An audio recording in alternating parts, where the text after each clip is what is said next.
Chairman गुलशन Iqbal town doctor Fawad Ahmad ने कहा है कि गुलशन इकबाल टाउन के मकीनों के लिए आसानियां पैदा करने के लिए हर मुमकिन इकदामात को यकीनी बनाने के लिए इकदामात कर रहे हैं।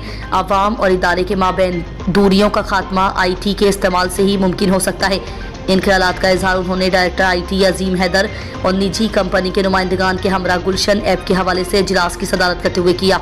इस मौके पर चेयरमैन डॉक्टर फवाद अहमद को एप्लीकेशन के हवाले से डेमो पेश किया गया और ब्रीफिंग देते हुए बताया गया कि इस एप्लीकेशन के जरिए न सिर्फ अवामी शिकायत का इंदराज ऑनलाइन मुमकिन हो जाएगा, बल्कि मौसूला शिकायत का मौजूदा स्टेटस वगैरह व दीगर दफ्तरी उमूर समेत लोकल टैक्सेस का ऑनलाइन रिकॉर्ड, ऑनलाइन टैक्सेस जमा कराने की सहूलत भी मैसर होगी।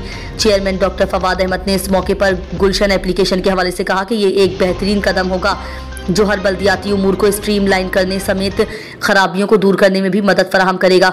कोशिश कर रहे हैं कि जदीद तकाज़ों को इस्तेमाल में लाकर आसानियाँ पैदा की जाएं। फिंगर टिप के इस दौर में एप्लीकेशन मुख्तलिफ उमूर में काफ़ी आसानियाँ पैदा करेगी, जिससे गुलशन इकबाल के मकीनों को काफ़ी सहूलत मैसर आएगी। इस हवाले से महकमा IT अपना होमवर्क मुकम्मल करके रिपोर्ट पेश करे ताकि जल्द अज जल्द इस एप्लीकेशन को गुलशन इकबाल टाउन में मुतारिफ करवाया जा सके। उन्होंने कहा कि इंशाअल्लाह ये काबिल तकलीद अमल होगा जो गुलशन इकबाल टाउन के मकीनों के मसाइल सिंगल क्लिक पर हल करेगा। इस मौके पर director administration Mohammad rice, coordinator Mohammad Shahid समेत दीगर भी मौजूद थे।